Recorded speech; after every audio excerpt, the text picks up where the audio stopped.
ओंकारं बिंदु संयुक्तं नित्यं ध्यायन्ति योगिनः कामदं मोक्षदं चैव ओंकाराय नमो नमः।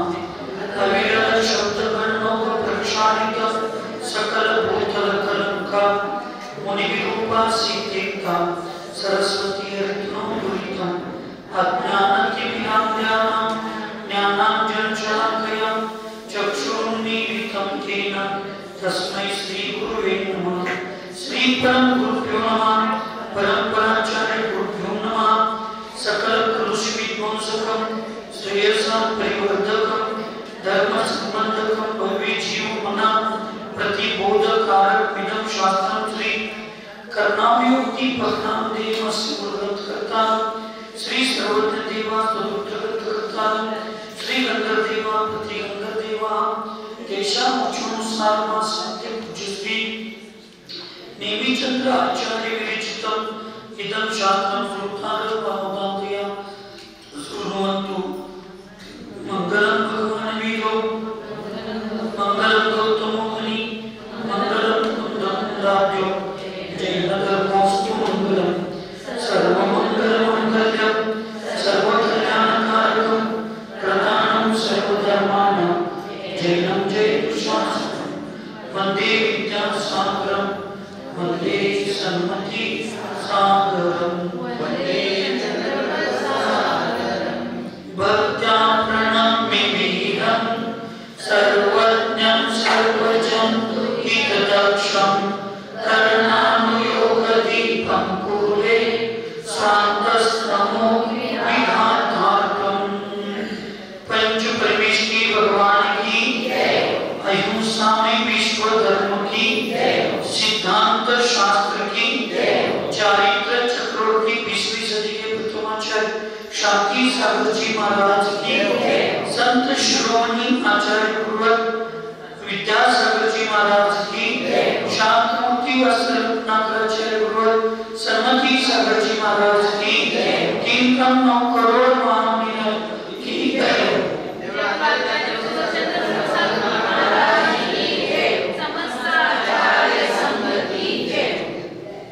आचार्य भगवंत नेमिचंद्र सिद्धांत चक्रवर्ती महामुनिराज यांच्या ज्ञानावरण आणि चारित्र मोहीकरणाच्या अत्यंत सूक्ष्ममध्ये त्यांनी आपल्यासारख्या सर्वसामान्य लोकांना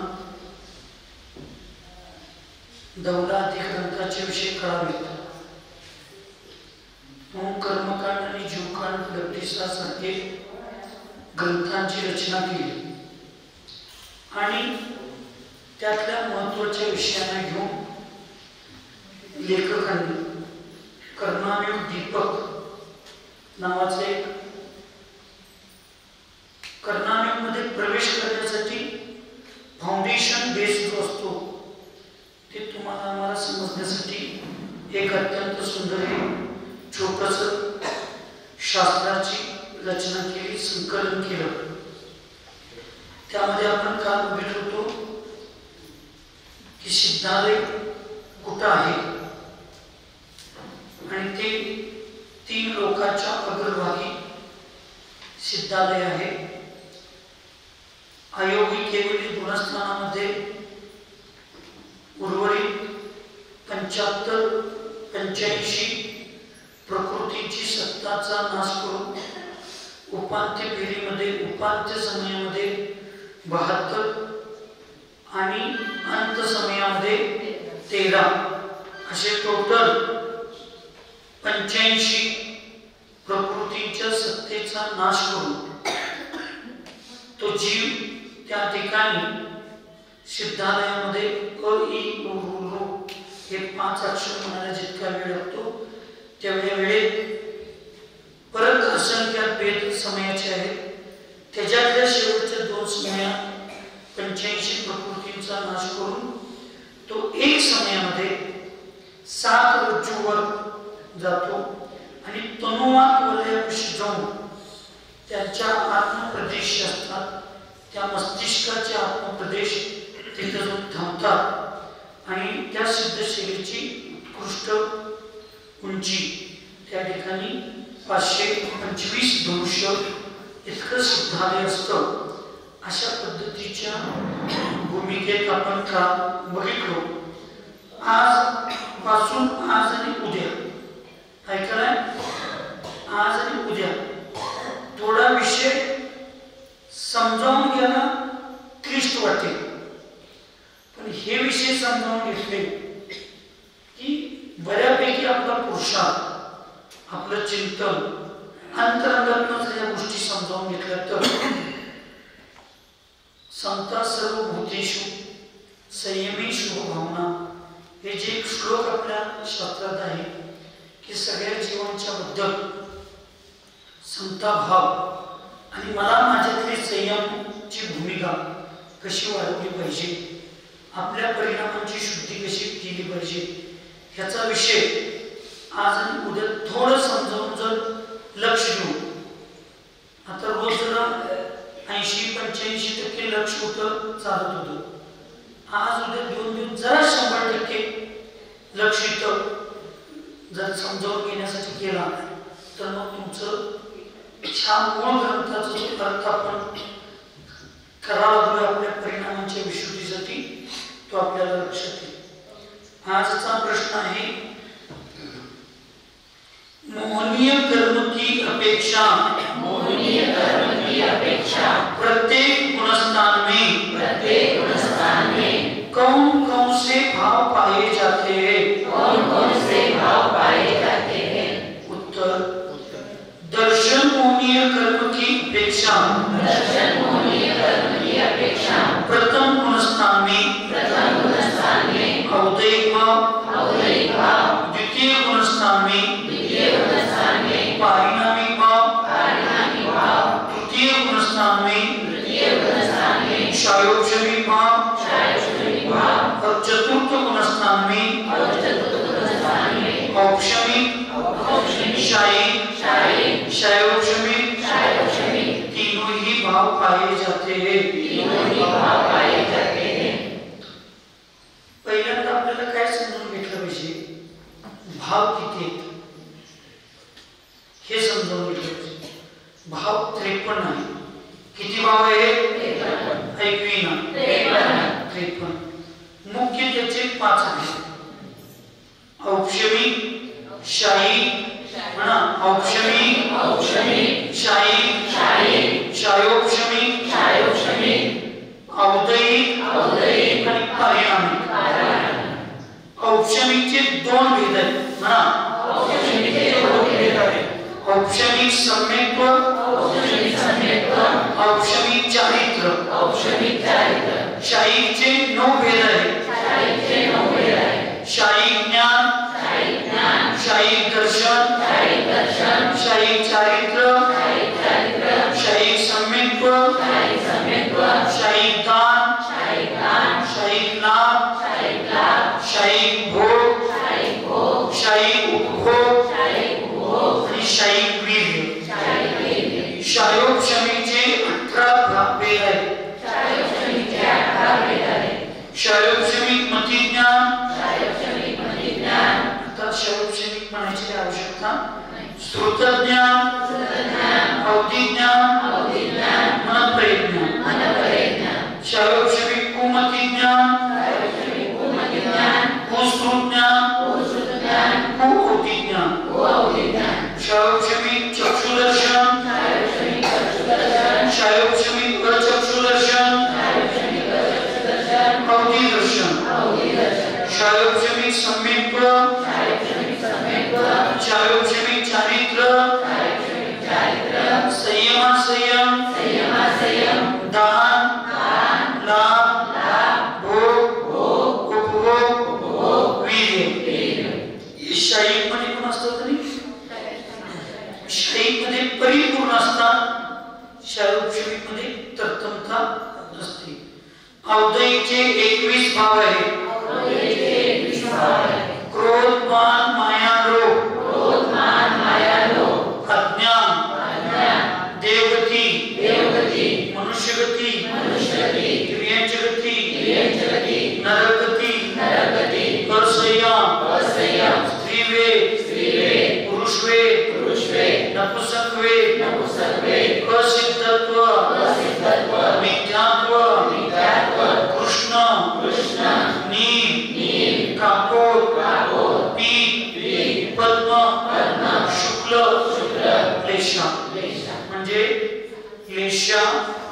6 रेषा, 3 वेद, 4 गती आणि 4 कशा, हे औदिकचे 21 वेद असतात.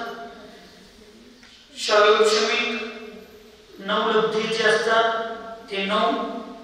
परत शैवक्षमिकचे 3 दर्शन, 9 आणि 3 11, 12, 9 आणि 3 12, 3 कुज्ञान, 12 3 15 आणि 12 3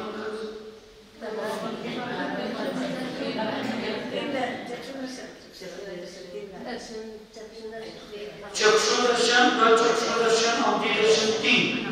शैवक्षमिकचे 3 कुज्ञान, 3 आणि 3 6, 6 आणि 4 ज्ञान, किती 10, 5 लब्धी, 15 सभ्य संयम चारित्र्य समित्व, म्हणजे ते 8च होते.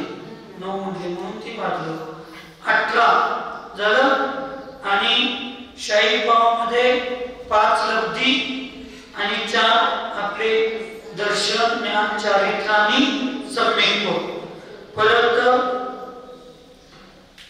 औक्षणीचे 2 संयम आणि सम्यक्त्व, असे टोटल 53 भाव आहे. किती भाव आहे? एकूण 53 भाव आहे. पहिल्या 53 भाव समजावून घेऊया, त्याचं गुणस्थान समजावून घेऊया.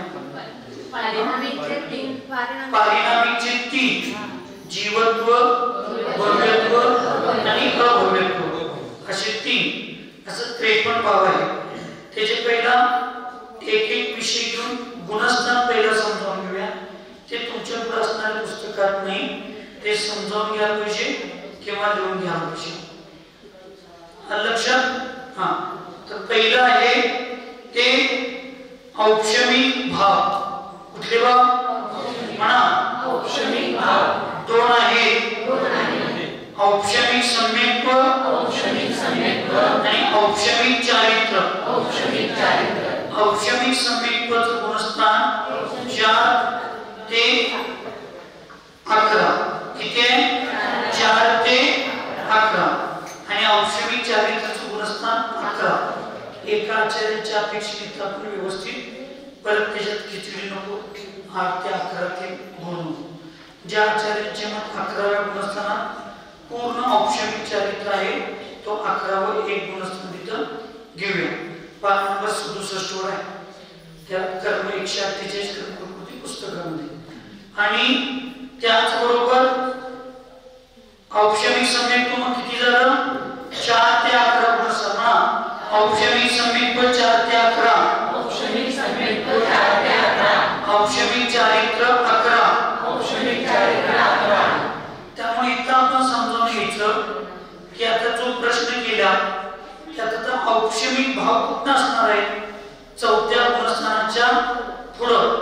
म्हणून औक्षमिकचे एक भाव आहे ते 4थ्या गुणस्थानापासून पुढं असणार आहे. शाही भाव 9 आहे. शाही भाव 9 आहे. शाही ज्ञान 13 व 14 गुणस्थान. शाही दर्शन 13 व 14 गुणस्थान. शाही चारित्र्य 12 ते 14 गुणस्थान. शाही सम्यक्त्व 14 4 4 ते 14 गुणस्थान. शाही दान 13-14 गुणस्थान. शाही लाभ, शाही भोग, शाही उपभोग, शाही वीर्य, या सगळ्यांचं गुणस्थान 13 आणि 14 2 आहे. वीर्य हे जे 5 लब्धी प्राप्त होतात ते अंतराय कर्माचा नाश झाल्यावरच होतं. शाही दान, शाही लाभ, वीर म्हणजे हे सांगायचं. तुम्ही नुसतं वीर एकच अंतराय कर्माचे घ्यावं काय, मी 5 सांगा तुम्हाला. शाही दान, शाही लाभ, शाही भोग, शाही उपभोग आणि शाही वीर्य, हे 5 जे प्रकृती प्रकृती आहेत, लब्धी आहेत, ह्या अंतराय क्रमाचे जे 5 भेद आहेत, अंतराय क्रमाचे 5 प्रकृती कुठले? दान, दान, भोग, वीर्य. त्या 5 प्रकृतींचा नाश झाल्यावर हे 5 प्रकृती मिळतात.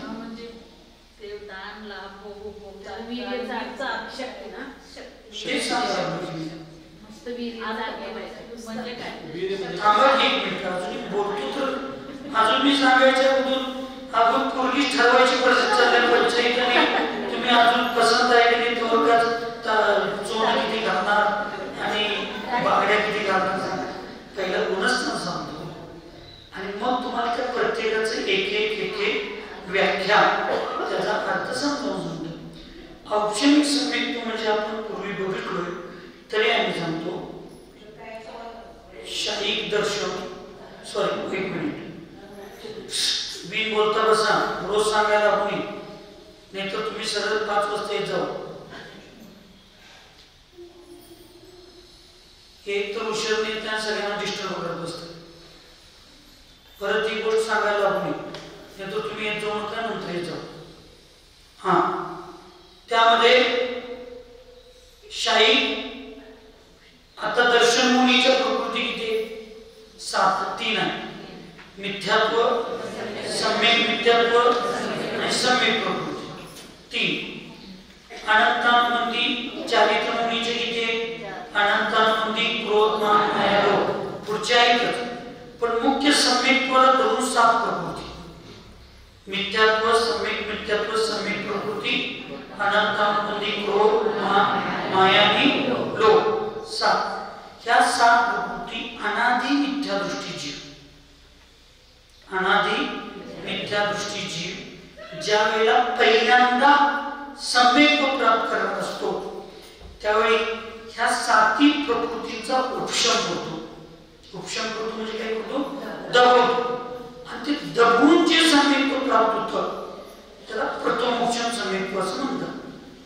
त्याचं गुणस्थान वास्तविक 4 5 आणि 7 हेच 6 नाही. 6 एवढ्यासाठी नाही 4 5 आणि 7 हे 3च गुणस्थान एवढ्यासाठी नाही समजावून घ्या. 4 गुणस्थान जे आहे ते श्रावकांच्यासाठी सम्यक प्राप्त झाल्यावर तुम्हाला प्राप्त होतं. प्रतिमाधारी आहे पण द्रव्यलिंगी सम्यक नाही पण बाह्य आचरण जे आहे शुद्ध पाणी अमुक तमुक जसं तुम्ही शुद्ध आहार घेणं हे ते प्रतिमेचा नियम घेतलाय पण सम्यक नाही. तुमचं गुणस्थान किती असणार आहे? पहिलं सम्यक नाही पण प्रतिमेचं पालन करतात खाण्यापिण्यामध्ये. सम्यक नाही याचा अर्थ पहिलंच गुणस्थान. द्रविडिंगी मुनी महाराजांना काय म्हणताय तुम्ही? त्यांच्यावर पहिलं गुणस्थान.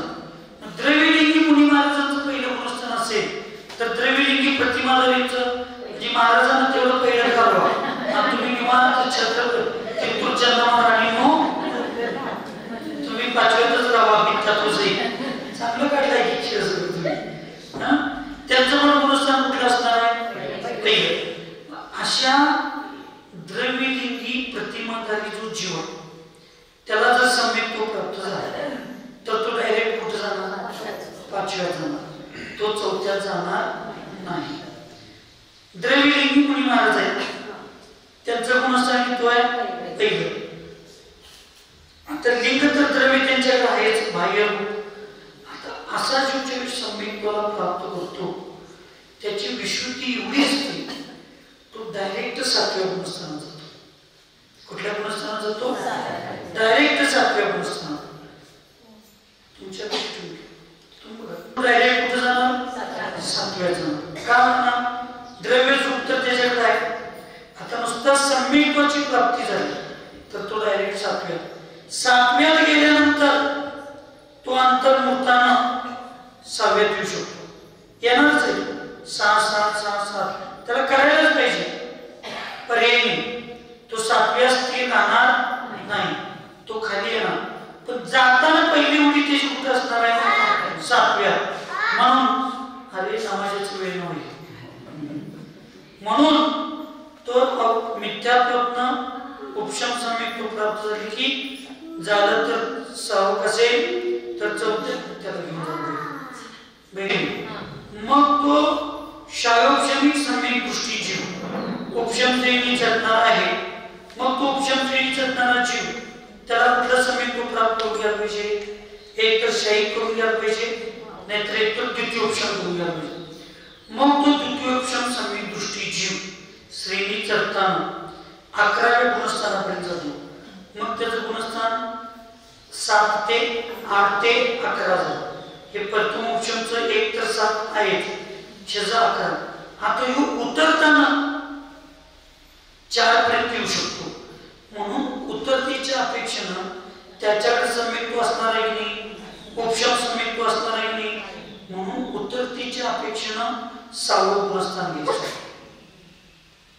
उतरण्याच्या अपेक्षेनं असं 4 ते 11 तुम्ही गैरसमज करून घेतला म्हणून मी तुम्हाला सांगितलो की प्रथम उपशम सम्यक्त्वामध्ये 6वं गुणस्थान असतं असं नाही चढताना नसतं ते प्राप्त करून घेतल्यावर पहिल्या समयात तो 7व्यात जाणार आणि 7व्यात गेल्यावर तो 6वं 7वं करणार आहे त्यावेळी तो 6वा असू शकतो पण चढताना डायरेक्ट 6वं असत नाही प्राप्त झाल्यावर आणि द्वितीय उपशम सम्यक्त्वाला तर 7व्यापासूनच पुढे असतो तो उपशम श्रेणी चढणारा आणि उतरते वेळी 4थ्यापर्यंत जेव्हा येणार आहे त्यावेळेला त्याचं 6वं गुणस्थान होऊ शकतं अशा अपेक्षेनं 7 प्रकृतींचा उपशम करून 7 प्रकृतींचा उपशम करून निर्मळ श्रद्धा ज्याचं होतं सम्यक होतं त्याला औक्षमिक सम्यक्त्व असं म्हणतात आणि त्याचं गुणस्थान 4 ते 11 आहे आता दुसरं कुठलं आहे औक्षमिक चारित्र दुसरं काय आहे औक्षमिक चारित्र आता इथं असंच घ्यायचं औक्षमिक चारित्र ते 67 पानावर सगळे लिहिलेले आहेत गोष्ट काय बघा औक्षमिक चारित्र मग औक्षमिक चारित्र काय सांगतोय आता ही गोष्ट घ्यायचं तिथं श्रद्धा घेतला तुम्ही इथं चारित्र घ्यायचं चारित्र मुनी दर्शन मुनी आदी 7 प्रकृतींचा उपशम करून द्वितीय उपशम श्रेणी चढत असताना उपशम श्रेणी चढत असताना द्वितीय उपशम सम्यक्त्व अवस्थेमध्ये मुनी महाराजांचं जे चारित्र व्रत असतात त्याला काय म्हणायचं औक्षमिक चारित्र असं त्याला म्हणायचं आणि ते गुणस्थान मग तुम्हाला पूर्णतेच्या अपेक्षेनं 11वं गुणस्थान कशाच्या अपेक्षेनं पूर्ण औक्षमिक चारित्र्याची पूर्णता 11व्या गुणस्थानात होते काही महाराजांचं मत औक्षमिक उपशम श्रेणी चढायला चालू झाल्यापासून अंशता 8व्या गुणस्थानात अंशाचं चारित्र आहे 9व्यात त्याच्यापेक्षा जास्त आहे 10व्यात त्याच्यापेक्षा जास्त आहे 11व्यात परिपूर्ण आहे म्हणून काही आचार्यांनी 8व्यापासूनच औक्षमिक चारित्र म्हटलं पण इथं आपण एका अपेक्षेनं जाऊया 11व्या गुणस्थानात पूर्ण असतं मग मी परवा पण तुम्हाला सांगितलं होतो ह्या आचार्यांच्या मते 11व्या गुणस्थानात ज्यांचं औक्षम चारित्र मानलेलं आहे त्या आचार्यांच्या मते 10व्या गुणस्थानापर्यंत शायोपशमिक चारित्र मानायचं कुठलं चारित्र मानायचं शायोपशमिक चारित्र मानायचं हा लक्षात आता शाहीचे जे 9 भेद आपण बघत होतो त्याच्यात शाही ज्ञानावरण कर्माचा अत्यंत क्षय झाल्यानंतर ज्या ज्ञानाची प्राप्ती होते त्या ज्ञानास शाही ज्ञान अथवा केवळ ज्ञान असं म्हणतात ज्ञानावरण कर्माचा अत्यंत क्षय झाल्यानंतर जे ज्ञान प्राप्त होतं त्या ज्ञानास शाही ज्ञान अथवा केवळ ज्ञान असं म्हणतात आता ज्ञानावर कर्माचा नाश कुठे होतो? 12व्या गुणस्थानाच्या शेवटला. मग आता शाही ज्ञानाची प्राप्ती कुठे होणार? 13व्या गुणस्थान आणि ते 14व्या गुणस्थान. याचा अर्थ सिद्ध भगवंतांना सुद्धा ते असतं, पण इथं फक्त संसारी जीवनाच्या अपेक्षेनं चर्चा चालू आहे. याचाच काही काही लोकांनी अर्थ, अन्य दर्शनवाल्यांनी अर्थ लावला की तुम्ही 13 आणि 14 गुणस्थान केवळ ज्ञान सांगितलं नाही. होय, तुमच्या जैन धर्मात शाही ज्ञानाचं केवळ ज्ञानाचं गुणस्थान किती सांगितलंय? 13 आणि 14. म्हणजे 14च्या पुढे ते ज्ञान नसतंय. मग आम्ही म्हणतो ते काय चुकीचं आहे की ज्ञानाचा अभाव म्हणजे मोक्ष. तुम्ही काय म्हणताय? 14व्या गुणस्थानाच्या पुढे मोक्ष म्हणताय की नाही? खरंय म्हणतात की नाही? आपण म्हणतो. आपण म्हणजे आता तुम्ही जैन आहे की जैन दर्शन काय म्हणते? 14व्या गुणस्थानाच्या पुढे काय? मोक्ष म्हणतात की म्हणलं की तुम्ही समोरच्यांना जैन दर्शन सोडून दुसऱ्यांचं बोलावं लागेल असं शिकवतोय. म्हणून व्याकरणाची भाषा समजावून घेऊन मग हे बोलायचं. आता तुम्ही जैन आहे, मी आता दुसरा आहे, अन्य दर्शनी. तुमचं मत काय आहे? 14व्या गुणस्थानानंतर मोक्ष. बरोबर? तुम्ही केवळ ज्ञानाचं गुणस्थान किती सांगितलंय? 13 आणि 14. म्हणजे 14च्या पुढे केवळ ज्ञान नाही असं तुमच्या शब्दावरून वाटतंय. त्याच्या पुढे मोक्ष आहे, म्हणजे मोक्षात कुठलं ज्ञान नसते.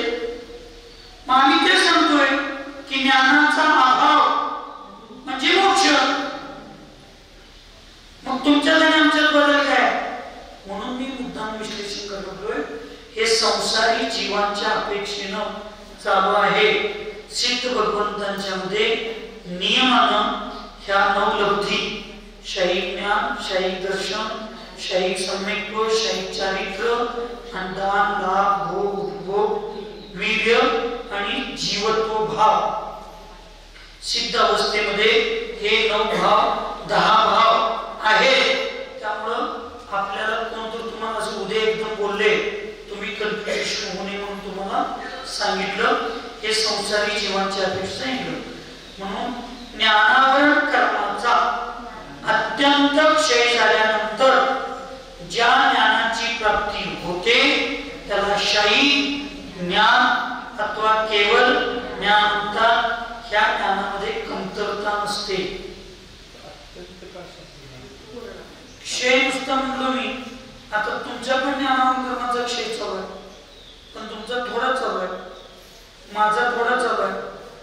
पण संपूर्ण आणि अत्यंत हेच शब्द वापरायला पाहिजे.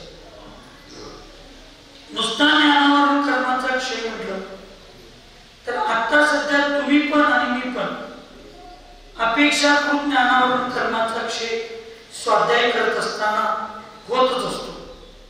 क्षयोक्षम म्हणजे क्षय व्हायच लागला, तसा क्षय तिथं समजला, तसा क्षय नाही.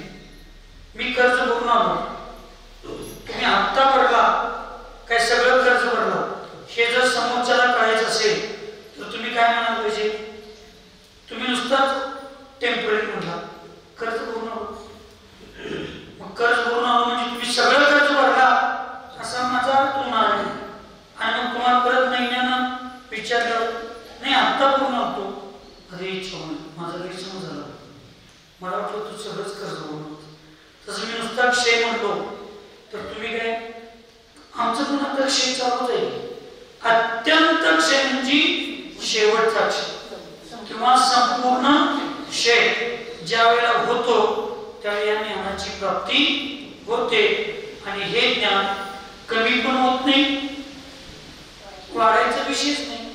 कारण 3 लोकांमध्ये जितके द्रव्य आहेत त्या द्रव्याच्या भूत, वर्तमान आणि भविष्य संपूर्ण पर्यायांना, अनंतानंत पर्यायांना जाणण्याची शक्ती एका वेळेला आहे, एका वेळेला. त्यामुळे त्याच्यात कमतरता नसतं. हे ज्ञान स्थिर असतं. हे ज्ञान कसं असतं? आणि क्षयोक्षमी ज्ञान कमी जास्त कमी जास्त कमी जास्त होऊ शकतं, म्हणून त्याला क्षयक्षणी बोलतो. शाही दर्शन म्हणजे दर्शन मुनीच्या ती आणि चारित्र मुनीच्या चा अशा 7 प्रकृतींचा अत्यंत क्षय झाल्यानंतर जे अत्यंत शुद्ध हे शाही दर्शन आहे. शाही दर्शन म्हणजे दर्शनावरण कर्माच्या अत्यंत क्षय झाल्यानंतर जे वस्तूचा प्रतिभास ज्ञानासोबतच म्हणजे ज्ञान आणि दर्शन यांचा सोबत प्रतिभास होतो. केवळ ज्ञानासोबत ज्याचा प्रतिभास होतो त्याला केवळ दर्शन किंवा केवळ शाही दर्शन असं म्हणतात. दर्शनावरून कर्म आहे की 9 प्रकृतीवाला, त्या दर्शनावरून कर्माचा नाश झाला की शाही दर्शनाची प्राप्ती होते. व्याख्या तुम्ही समजून घ्यायची म्हणजे सगळं होते. आता दर्शन किती प्रकारचं आहे सांगा? चक्षुदर्शन, प्रचक्षुदर्शन, अवधी दर्शन आणि देवदर्शन. इथे व्याख्या घ्यायची. इंद्रियांच्या साह्याने चक्षु इंद्रियाच्या साह्याने जो वस्तूचा सामान्य प्रतिभास होतो त्याला चक्षुदर्शन म्हणतात. अचक्षुदर्शन चक्षु इंद्रिय सोडून अन्य इंद्रियांच्या साह्याने वस्तूचा जो सामान्य प्रतिभास होतो त्याला काय म्हणायचं? अचक्षुदर्शन. अवधी ज्ञानासोबत ज्या वस्तूचा प्रतिभास होतो त्याला अवधी ज्ञानापूर्वी पाहिजे.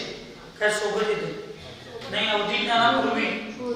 अवधी ज्ञानापूर्वी जे वस्तूचा सामान्य प्रतिभास होतो त्याला अवधी दर्शन म्हणायचं. ऐकायला काय झोपलं आहे? हा, तुमची झोप उडवतो 15 मिनिटांना.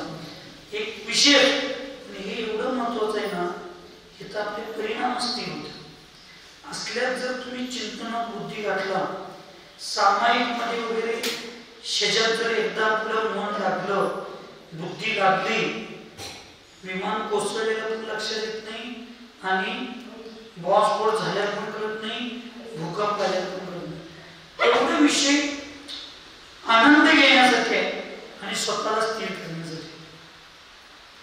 अवधी ज्ञानापूर्वी होणाऱ्या वस्तूच्या सामान्य प्रतिभासास काय म्हणतात? अवधी दर्शन म्हणतात. केवळ ज्ञानासोबत जे दर्शन होतं त्याला केवळ दर्शन किंवा चक्षु दर्शन हे शाही दर्शन असं म्हणतात.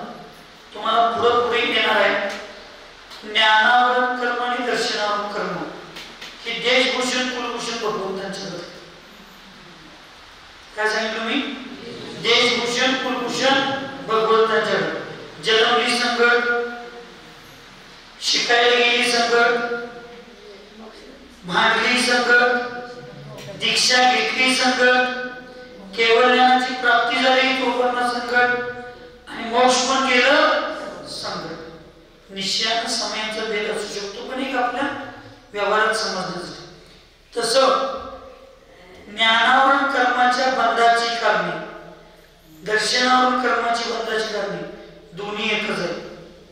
ज्ञानावरून दर्शनावरून कर्माच्या नाशाची कारणे दोन्ही संघटित आहेत. दोघांच्या विच्छुतीचं गुणस्थान बाधावं एकच आहे आणि दोघांची विच्छुती झाल्यावर नाश झाल्यावर त्याचं जे फळ मिळणार आहे दर्शन आणि ज्ञान ते दोन्ही एकाच समयाने मिळते. दोघांची उत्कृष्ट स्थिती पण तेवढीच आहे, दोघांची जगनीय स्थिती पण तेवढंच आहे. म्हणून जोड पुढे म्हणून शाही दर्शन आणि शाही ज्ञान एका वेळेला प्राप्त होतं आणि ही दोन कर्म एका वेळेला नाश होतात आणि त्याचं गुणस्थान 13 आणि 14 आहे. शाही चारित्र, शाही चारित्र कशाला म्हणायचं? मोहनीय कर्माचा म्हणा, अत्यंत किंवा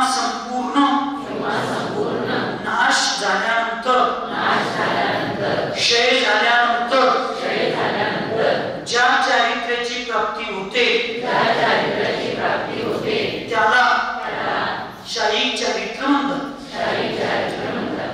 माता मुनी कर्माचा नाश कुठं होतो? 10व्या गुणस्थानात. कुठं होतो? अमृता 10व्या गुणस्थानात. माता क्षपक स्त्री चढणारा जीवच आहे. कारण आपण नाश झाल्यावर म्हणलोय, दबवल्यावर म्हणलो. माता 10व्यात डायरेक्ट कुठं उडी मारणार आहे? 12व्या. आता शाही चारित्र्याची प्राप्ती कुठं होणार आहे?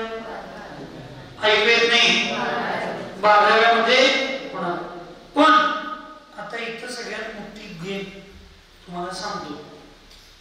अनंत चतुष्टयाची प्राप्ती होत असताना तुम्ही काय म्हणताय? दर्शनावरून कर्माचा नाश झाला, अनंत दर्शन झालं. ज्ञानावरणाचा नाश झाला, अनंत ज्ञान झालं. आता मोहनी कर्माचा नाश झाला, अनंत सुख प्राप्त झालं. म्हणतोय मी मग मोहनी कर्माचा नाश कुठे झाला? मग 12व्या गुणस्थानात शाही सुखाची प्राप्ती व्हायला पाहिजे होती की नाही? पण का झाली नाही? तर तिथं अंतराय कर्माचा अजून उदय आहे. कुठल्या कर्माचा? ऐकायला? अंतराय कर्माचा अजून उदय 12व्या मध्ये आहे. मग शाही सुख पचवायला शाही वीर्य पाहिजे का? ती शाही वीर्य आहे का? नाही. म्हणून त्याला 13व्यातच शाही सुखाची प्राप्ती होते. म्हणून याला शाही चारित्र 12व्या मध्ये त्याचं नाव शाही चारित्र दिले. काय दिलं? म्हणून लय आनंद झाल्यावर पण अटॅक येतोय. लई आनंद झाल्यावर पण अटॅक येतोय आणि लई दुःख झाल्यावर पण याचं कारण वीर्यांतराय कर्माचा क्षोभक्षम. म्हणून सुख पचवायला सुद्धा वीर्यांतराय कर्माचा क्षोभक्षम लागतो. सुख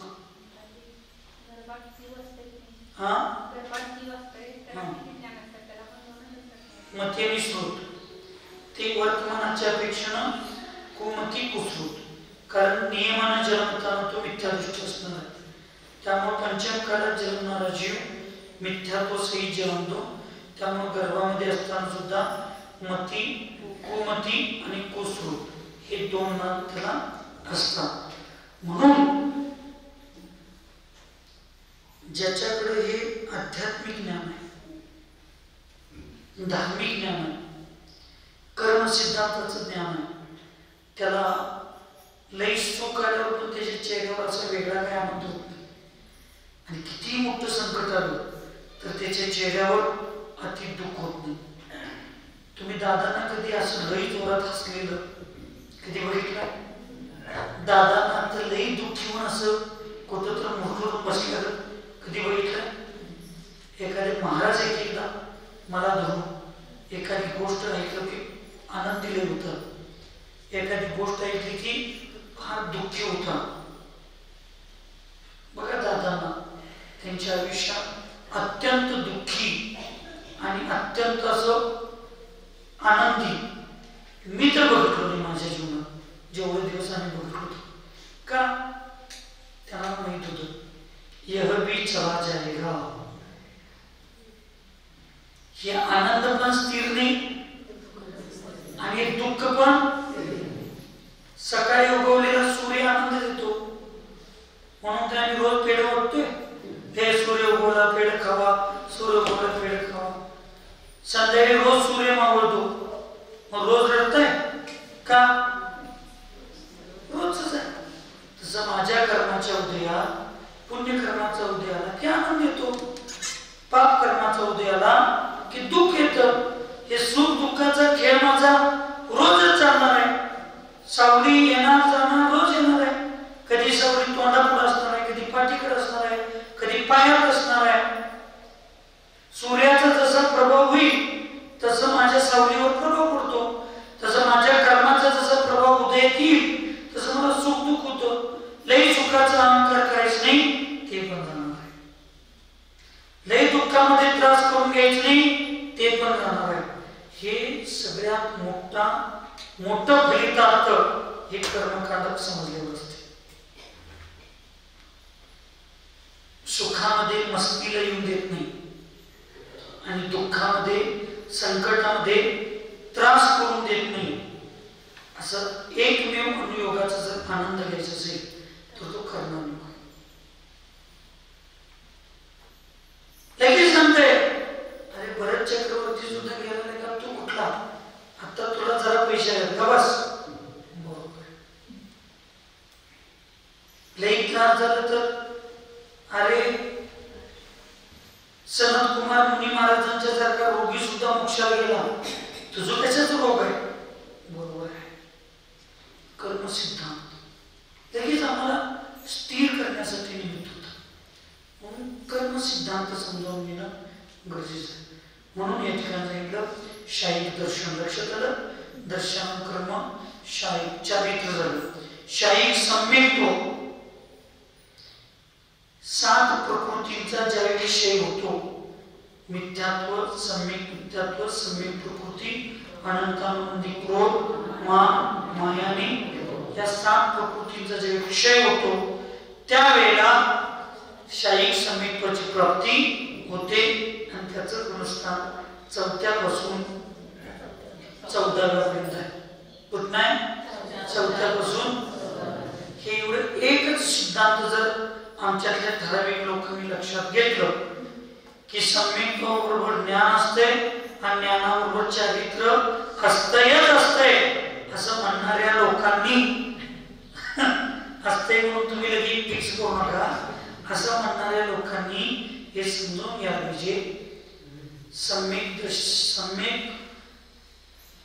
ज्ञान दर्शनाबरोबर सम्यक ज्ञान असू शकतं, पण सम्यक चारित्र्याची भूमिका, वास्तविक मोक्ष मार्गाच्या चारित्र्याची भूमिका 5व्या गुणस्थानापासून पुढे घेतली. म्हणून त्याला अवृत्ती म्हटलं 4थ्या गुणस्थानाला, असंयमी म्हटलं 4थ्या गुणस्थानात. संयमापासूनच मार्ग खरा चालू होतो. 4थ्यात फक्त दिशा मिळते, श्रद्धा नव्हतं. मग इथं 4थ्यापासून 14व्यापर्यंत शाईक सम्यक दर्शन आहे. चारित्र्य पण इथनच पाहिजे होतं, पण आले की ज्ञान पण इथंच पाहिजे होतं, पण आले काय मिळते का तसं होत नाही. म्हणून श्रद्धाला पुरतं ठेवा, ज्ञानाला ज्ञानापुरतं ठेवा आणि चारित्र्याला चारित्र्यापुरतं ठेवा. ह्याचा आणि त्याचं एकमेकात घुसवून आम्हाला चालणार नाही. आज तुमच्या सगळ्यांची श्रद्धा आहे, दीक्षा घेतल्याशिवाय कल्याण होणार, घर सोडल्याशिवाय कल्याण होणार. सगळ्यांची श्रद्धा आहे की नाही. मग आम्ही लगेच तुमची श्रद्धा आहे म्हणजे चारित्र्यात तुमच्या उतरले असं म्हणायचं. श्रद्धेबरोबर ज्ञान असू शकतं, पण श्रद्धेबरोबर चारित्र्य भजनीय आहे, असेल पण नसेल. पण जिथं सम्यक चारित्र्य आहे तिथं ज्ञान पण आहे आणि दर्शन पण आहे, हे समजावून घ्यायचं. शाई दान, दानात्रय कर्माच्या क्षय झाल्यानंतर, संपूर्ण क्षय झाल्यानंतर जे गुण प्राप्त होतो त्याला शाई दान लब्धी म्हणतात. तसंच बाकीच्या बाबतीत दानात्रयाचं नाश झाल्यावर शाई दान, भोगांतराचा नाश झाल्यावर भोगा शाई भोग, उपभोगांतराचा नाश झाल्यानंतर शाई उपभोग, लाभांतराय कर्माचा नाश झाल्यानंतर शाई लाभ आणि वीर्यांतराय कर्माचा नाश झाल्यानंतर शाई वीर्य. हे 5ही एकदमच नाश होतात आणि एकदमच प्राप्त होतात. बाकीच्या वेळेला आपल्या संसार, आपल्या गृहस्थी किंवा 12व्या गुणस्थानाच्या खाली प्रत्येकाला कमी जास्त असू शकतं, पण 13व्या पासून पुढं प्रत्येक जीवाला हे समानच असतं. काय असतं? समानच असतं. हे आपल्याला समजून घेणं गरजेचं आहे. म्हणून आपण कोण चौका लावत असतील तर कोणाला चौका लावू नका म्हणायचं. महाराज माताजी तिकडे इकडे चौक्याला जात असतील तर तिकडं नको इकडे जावा, इकडं नको तिकडे जावा आम्ही सांगायचं कुठे गेले अध्यक्ष आल्या मी ताजा परवा दिवशीच्या कार्यक्रमाची तयारी करायला अध्यक्ष महाराज झाले तुमची. तर नाही, तुमचं काम आहे फक्त चौका लावायचं. तुम्ही अपेक्षा सुद्धा ठेवला हेच महाराज होते. आणि ते जर आम्हाला कळलं की चंद्रपूर सागर महाराजांच्या साठी चौका लावलोय असं जर म्हटलं आणि ते जर वीर सागर महाराजांच्या सरळ सागर महाराजांच्या दोन्ही माताजींच्या कानावर पडलं की आज चौका अमृतानं चंद्रपूर सागर महाराजांच्यासाठी लावले. जर चंद्रपूर सागर महाराज तिथे नाही आले तुमच्या चौक्यात तर हे महाराज जर गेले तर ह्यांना पण दोष. तुमचं काम आहे फक्त चौका लावायचं. आता माताजींच्या अपेक्षेनं औषध काय असतात ठीक आहे. आता एक तुमची ती व्यवस्था आहे, आम्ही त्याच्यात फार इंटरफिअर करणार नाही, पण दोष जाईल. आम्ही लोकांनी आमच्या पुण्यानं आणि आमच्या व्यवहार कौशल्यानं आमचा इथे समजावून घेऊन जायला पाहिजे. पण तुम्ही जर राग द्वेषपूर्वक ईर्ष्यापूर्वक तुम्ही ह्या भावनेनं म्हणला की आचारशी माताजींची तब्येत फारच बिघडलेली आहे आणि त्यांच्या रत्नत्रयाला अनुकूल असा आहार ह्या चौक्यात केलेला आहे, औषधाची व्यवस्था वगैरे तिथं केलेली आहे, तुम्ही एवढं म्हटला मग आम्हाला कळत नाही का तिथं जायचं नाही. ते तुम्ही विवेकानं बोलला पाहिजे की माताजींच्या अनुकूल औषध उपचाराचं पूर्ण नियोजन अमुक या चौक्यात झाले, एवढं तुम्ही म्हणायचं. मग आमच्या लक्षात येते बाबा माता एवढं लक्षात येऊन पण आम्ही मुद्दाम गेलो तर ते आमचा दोष आहे. पण आपण डायरेक्ट शिक्का मारायचं नाही की तुम्ही तिथं जाऊ नका, ते चौका सोडून तुम्ही जाऊ. ते मग आमच्यात आम्ही सांगतो की तिथं जाऊ नका, तिथं जाऊ. वयोवृत्तीच्या भावनेने केला तर ठीक आहे, पण राग द्वेषाच्या भूमिकेतून जर केला तर मग ते चुकीचं आहे. 3 दिवस चौका लावणाऱ्यांनी तुमचं 3 दिवस कर्तव्य करा. कोण येतील ते आम्हाला मान्य म्हणा, तुमच्यावर कोणाची जबरदस्ती नाही. आम्ही 3 दिवस लावणार आणि त्याच्यात महाराज मोठे यायला पाहिजे, त्याच्यात हेनी यायला पाहिजे. दीक्षा घेताना आम्ही आमच्या आई बापाचं ऐकलो आणि तुमच्यात एक टायमाच्या जेवायला तुमचं कोण ऐकणार. आणि बिचारे ते अध्यक्ष बाई त्या अनेक दोघी तिघी सर्विका चौक्याचं नियोजन करायला गेल्या, गुरुजी चौक्याचं नियोजन केलं, त्यांनी हात जोडून सांगितलं असं होत नाही. आम्ही महाराजांना सांगू शकत नाही. नाही तुम्ही सांगायलाच पाहिजे. घरातली माणसं तुमचं ऐकत नाही, मग तुम्ही महाराजांनी आमचं ऐकावी अशी अपेक्षा कसं ठेवताय मला हेच कळत नाही. त्यामुळे हे अंतराय कर्म बांधतंय, त्यामुळे तुमचं कर्तव्य तुम्ही. मग आज महाराजांचा अंतराय झाला. पूर्वी महाराजांनी कुणाला ना कुणाला आहार दान होत असताना, लाभ होत असताना त्यांनी कोणाला तर अडथळा मिळाली असती.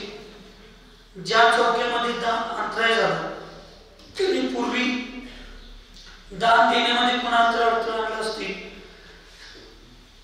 आज त्यांचं जेवढं दानांतरायचा उद्योग होता म्हणजे लाभ होता, क्षोभक्षम होता, तेवढं त्यांना मिळालं, बाकीचं अंतराय झालं. आज यांच्या जेवढ्या लाभांतराय कर्माचा जेवढा क्षोभक्षम होता तेवढं मिळालं. एक अर्धी चुटकूर काय भाकरी असेल तिथनं पण अंतराय झालं. पण तुम्ही त्याच्याबद्दल तुम्हाला प्रायश्चित्त मनात भाव असलं पाहिजे. साधूंनी श्रावकांना दोष देऊन चालणार नाही, श्रावकांनी साधूंना दोष देऊन चालणार नाही. दोघांनी आपल्या आपल्या कर्मसिद्धांताला समजावून घेऊन हे अंतराय कर्माचं करायचं. हेच मी गुरुजींना आणि सगळ्या कमिटीला तुमच्या कुंतलगिरीत समजावून सांगितलं कुंतलगिरी एक आष्ट्याची आजी इकडे पाहुणे, त्यांनी मानस्तंभचं दान द्यायसाठी त्या आजीला घेऊन या सगळ्यांनी आणला कुंतलगिरी.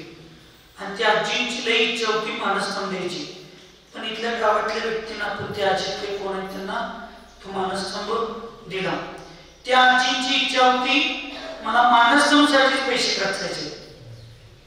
विचारा गुरुजी आहेत समोर. मी दोनदा त्या आजींना म्हणलो काहीतरी दुसरं करूया, तर आजी म्हणलं नाही. मग त्यावेळी अजून आमच्या हॉस्पिटलच्या मानस्तंभचं अजून दाता नव्हता, फायनल नव्हतं, काय नव्हतं. त्या आजी 9-10 लाख रुपये द्यायला तयार होत्या. हे कोणालाही माहित नाही गुरुजींना. ते यांनी सगळं अजितच नव्हते त्याला मानस्तंभचं फायनल झालं होते, बाहेर गेले सगळे. मी आणि आजी दोघंच होतो. ती आजी मला 2दा म्हणल्या मला जे कुठेही मानस्तंभ असेल तर मला सांगा, मी बांधून देतो. माझ्याच हॉस्पिटलचं आपल्या तिथं हॉस्पिटलच होतं. 9-10 लाख रुपये बिल मागता मला पण मिळालं असतं. मी त्या आजींना 5 मिनिटं समजावून सांगितलं, आजी तुमचं मन पृथ्वीसाठी दान द्यायचं झालं, तुमच्या काहीतरी आजीचं त्यांचं काहीतरी संबंध होतं, त्यामुळे तुम्ही पृथ्वीच्या मंदिरात येतो म्हणा लागलाय. आणि तुम्ही कशाला आणि बाहेर बघतायचा, कोथीतच घ्या. मग महाराजी काय करू म्हटलं, तिथं काय भगवंतांचं मानस्तंभ, तिथं पण मूर्तीच बसणार आहे, इथे विधीवर पण मूर्तीच बसणार आहे. तिथं उलट 12 वर्षात एकदा पूजा होणार आहे, इथं रोज पूजा होणार आहे. इथं जास्त पुण्य लागलं. बघा वस्तू काय ही तुमची कमिटी बाहेर पडल्यानंतर मी एकदा त्या आजीला समजावून सांगितलं. आणि मग आजी यस म्हणल्या आणि 7-7.5 लाख काय तर दान. परत तिने गाडीत बसून चाललं होतं, बोलवून येणार सांगितलं. काही बोली दादा म्हटलं महाराज आम्हाला काय असं वाटत नव्हते मिळेल. मी म्हटलं तुमच्या माघारी मी जर हॉस्पिटलला घेतलो असतो तर त्या आजीचं मन इथं अडकलेलं होतं, मी आमचा क्रम बांधलो असतो, तुम्हाला दान देण्यामध्ये ही एकच माझे भाव असतात. त्यामुळं मला हॉस्पिटलसाठी कोणाकडे मागायची अजून वेळ आली नाही, कारण मी कधी कोणाबाबतीत अंतराय बांधलेला. कधी तर आहारात येतोय, लई दिवसांनी येतोय, तो भाग वेगळा. माझा काय अंतराय कर्माचा ना झाला नाही. पण मी ज्या दिवशीपासून कर्मसिद्धांत वाचलोय त्या दिवसापासून आहार असू दे, दान असू दे, कुठलीही गोष्ट असू दे, मी कधी अडथळा नाही. चुकीच्या ठिकाणी जरी दान देत असल्याने मला विचारले तर मी एवढं सांगतोय, तिथं दान दिलं तर असं होणार आहे, इकडे दिलं तर असं होणार आहे. तुम्हाला काय करायचं, आपल्या मनात आपल्या पुण्यावर श्रद्धा असली पाहिजे की माझं पुण्य असेल तर मला मिळणारच आहे, मला दुसऱ्यांचा घास हिरावून घ्यायचा नाही. हे तुम्ही समजावून घ्यायला पाहिजे. सगळं होते. आज मी इथं ठरवून गेलो आला, आता काय तिजूतेचा सूर्य हे काय बाबा सवळ नेसायची लक्षणं दिसना. आज एकच जर तिजूतेचा नवरा नसला तर एकच धान्य खायचं, एकच भाजी खायचं आणि अशी मनाची तयारी करून घेतो. चांगला आहे की नाही? अशी मनाची तयारी करून घेतो. आज आपल्या नशिबात एकच धान्य आहे, एकच भाजी आहे. त्यामुळे जेवढं मिळेल तेवढं खाऊन आणि गेल्यावर पहिलं मला तिची मालकच दिसली सोडं निसून. आज पूर्ण व्यवस्थित राहणार. म्हणजे आज माझी इच्छा ही एक मिळणार नाही असं ठरवून गेलो तरी पण मला पूर्ण माझं पुण्य. आणि एकेकाला ठरवून जातोय की लई धार्मिक आहे, आता ही सगळे असणार आणि तिथं जातोय तर दिवशी पाणी आलंय, दवाखान्यात तिकडे गेलोय, सांगून जातोय आणि तिथनं एक धान्य खाऊन येतोय. सगळं लक्षात ठेवा, सगळं 100% तुमच्या पुण्यावर आहे, माझ्या पुण्यावर. माझं तुम्ही काही हिरावून घेऊ शकत नाही आणि तुमचं मी काही हिरावून घेऊ शकत. एका सिद्धांतावर तो पृथ्वीवाल्यानं अंतर्गत श्रद्धा ठेवा, एवढी श्रद्धा ठेवा. मी तुम्हाला सांगतो, तुमच्यात कधीही जावाजावांची भांडण होणार नाही, भावाभावांची भांडण होणार नाही. सवती असल्या तरी भांडणं होणार. तुम्ही फार शेजाऱ्यांच्या बरोबर ईर्ष्या मत्सर द्वेष करत बसणार नाही. माझा इथे माझा आहेच, कोण येणार इथं? आणि दुसऱ्याचे किती जरी प्रयत्न केलो तर मला मिळणार हा एक सिद्धांत आमच्याकडे असला पाहिजे. ते ज्याला समजलं त्याला हे दान लाभ भोग उपभोगाने वीर्य. वीर्य म्हणजे शक्ती. वीर्य म्हणजे काय? शक्ती, अनंत शक्ती. हे कार्य धनांतरे लाभान हे सगळं ते कार्य केल्यानंतर तुमच्या त्याचा शोध होतो. आणि वीर्याचं शक्ती न लपवता जी लोक धर्म करतात, शक्ती न लपवता जी लोक वयावृत्ती करतात, शक्ती न लपवता जी लोक दान धर्म करतात, त्या सगळ्यांना ही शक्ती आपोआप होते. आपोआप पुरती कर्मच नाश होतो.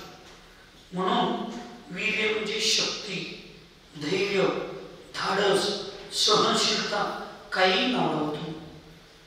म्हणून ती सहन करण्याची ताकद. तो म्हणताय मी बोलेन पण तुझ्यात ती ताकद आहे का सहन करण्याची?